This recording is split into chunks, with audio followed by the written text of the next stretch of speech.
Harka fuunii hordoftoota keenyaa nageenyi keenya bakka jirteettis naa qaqqabu jechaa odeeffannoo wayitaawaa sadaasa 19 bara 2025 qopheeffanneen isinitti dursa oduu jiru.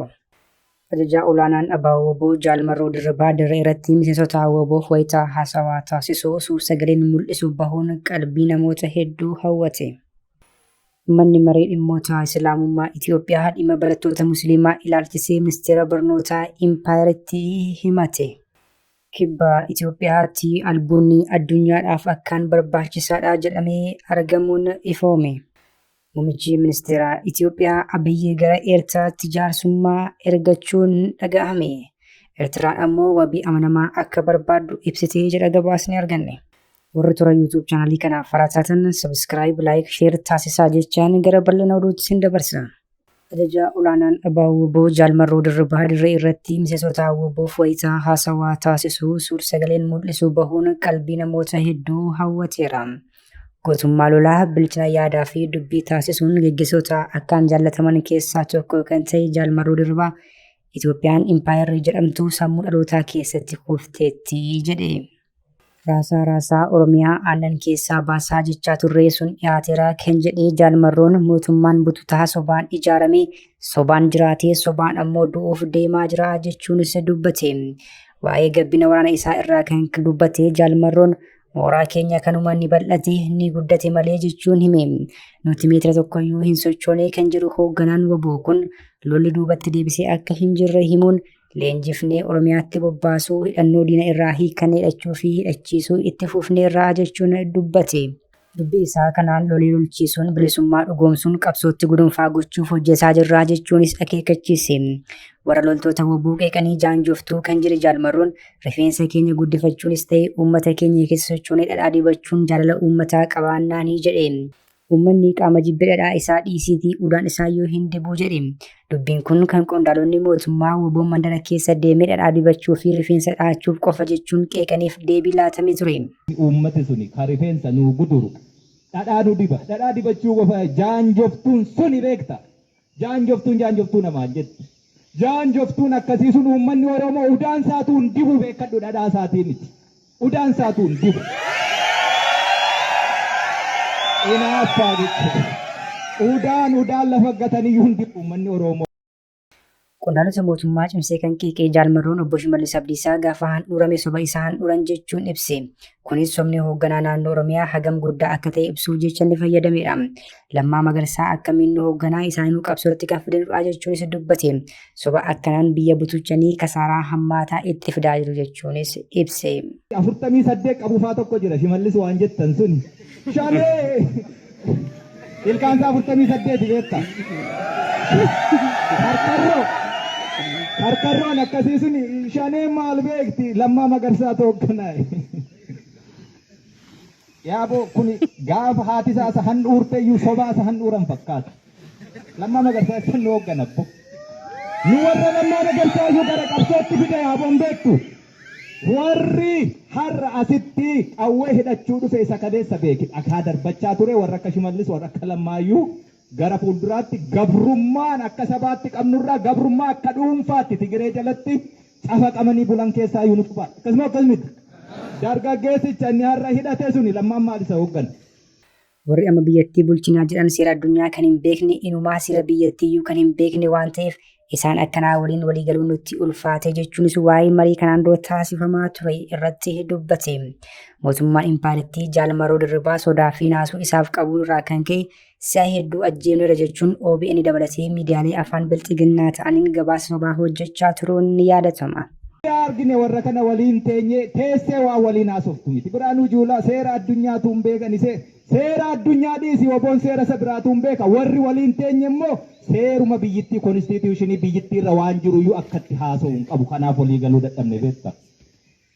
Seera addunyaa miti seeruma biyyittii seeruma Itoophiyaa konstituushinii Itoophiyaan ittiin bulturra waan jiru kun akkasidha nawaa dhiyeessitu gadi baheetu wal gaafatee deebi'a jechuudha. Nama akkasii nama uffatuma keessa dhaabbatudha argina.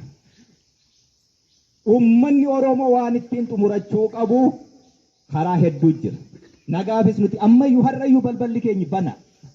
Garuu olola deemaa jira amma waraana bilisummaa Oromoo waliin nagaa dubbachuu hin jiru amma nuti gola keessatti hin dubbannu. gadi baanii addabaabayiitti waan barbaadu. Manni maree dhimmoota Islaamummaa Itoophiyaa barattoonni Musliimaa dirree barnootaa irraa dhiibamaa jiru jechuun ibsa kenne. ሆኖም ግን በትምህርት ሚኒስቴር በኩል የሚመጣብንን በመቻቻል ነው እኛ ያሳለፍነው።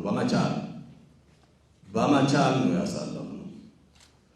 እኛ እንደ ሙስሊም እንደ ኢትዮጵያ ሙስሊሞች የት እንደነበርንና ከየት እንደመጣን ምን ስንባል እንደነበርን ሁሉ ሁላችንም ወደ ኋላ ስንመለከት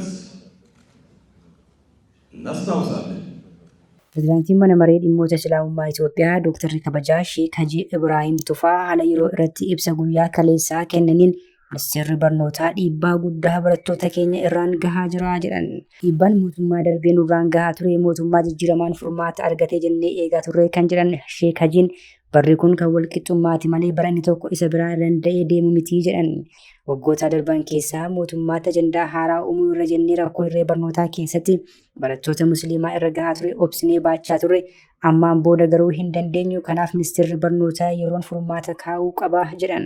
Manni marichaa ibsa baasee kanaan dhimma hijaabaa fi salaataa irratti qondaalota majaliisaa waliin wal hubannoo irra gahameera jechuun ibsi ministeerri barnootaa Piroofeesar Biraanuu Naggaa kenne dhugaa irraa kan fagaate ta'uu ifoomsan. Ministeerri barnootaa yaa'ii barnootaa biyyaalessaa 3/2018 kan lakkoofsa Bashaatti magaalaa Adaamaatti gaggeeffamee ture irratti dhimma dhorkaa hijaabaa irratti waliigaltee irra gahuu ibsee ture.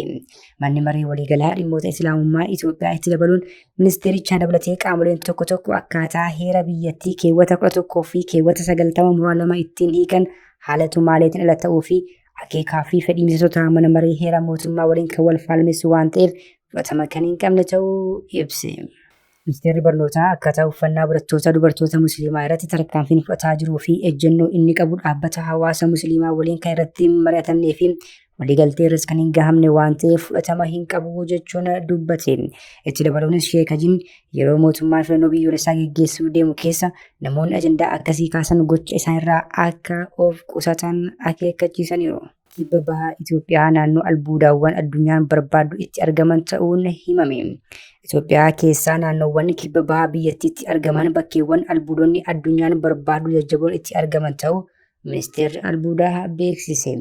Ministeerichi kana kan beeksise wayita gabaasa hojii kurmaana tokkoffaa kan bara 2018 mana maree bakka bu'oota uummataa koree dhaabbii dhimmoota industirii fi albuudaaf dhiyeessetti ta'utu ifoome. Ministeerri albuudaa fi enerjii Habtaamuu Tagany naannoowwan akka Gujii, Booranaa, naannoo Somaalee irra caalaa daangaa Somaaliyaa fi Keeniyaa akkasumas naannoo Soqoxaatti kan argamu albuuda sibiilaa irratti qorannoon geggeeffamaa akka jiru ibsan. Akka ibsa ministeerichaatti naannoowwan hiraman kanatti albuudawwan akka laatineemii, taantaaleemii, niikeelii, mangaanazii kan jedhaman warreen hangafaa ta'uu eeran. Humna murtaadhaan ta'us naannoo kanatti qorannoon taasifamaa jiraachuu ibsanii fedhii biyyattiif dursa kennuudhaan hojimaanni albuuda kun itti waamuu dhaabbanni pireesii Itoophiyaa gabaase. Muummichi ministeeraa Itoophiyaa Abiyyi Ahmad gara Eertiraatti jaarsummaa ergachuun dhagahame. Eertiraan ammoo wabii amanamaan barbaadaa jechuun deebii kenniteetti jedhame. Atakaruu fi qocolloo hamaa keessa kan jiran Eertiraa fi Itoophiyaan dhiyeenyatti wanti seenuu jedhamee sodaatama. Kunuutuu kanaan jiru Itoophiyaan jaarsummaa ergachuun ammoo ijoo dubbii ta'eera. Jaarsummaan gidduu seenii dhimma kana furuuf yaalii taasisaa kan jiru ammoo Keeniyaa ta'utu himame. Maddeen dippiloomaattii akka gabaasanitti yoo ta'e Abiyyi Ahmad torban lama dura Wiiliyaam Ruutootti bilbiluun jaarsummaaf kadhatanii turan. Dhimmi muummichi ministeeraa Itoophiyaa kaasan kunis Isaayyaas na waraanuuf qophiitti jira. Ani gama kootiin qophiis ta'ee fedhii hin qabu jechuun Ruutootti himachuutu gabaafame. Kanuma bu'uura godhachuun torban darbe keessa ministeerri odeeffannoo fi tikaa biyyattii Nuuraddiin Hajii gara Asmaraatti imaluun qondaalota olaanoo Eertiraa wajjin wal arguutu gabaafame. Marii kanarrattis qondaalli Keeniyaa kun Itoophiyaan si waraanuu hin barbaaddu kanaaf qophii waraanaa dhiisaa jechuu isaanii kan himame yoo ta'u gama Eertiraan deebiin kenname ammoo jalqabas kalolaan bana jedhee dhaadachaa ture mootummaa Itoophiyaati. Nuyi qophii goonus ta'ee dhaabnus hin qabnu garuu waadaa amanamaa barbaannaa jechuun gaafataniiru jedhame.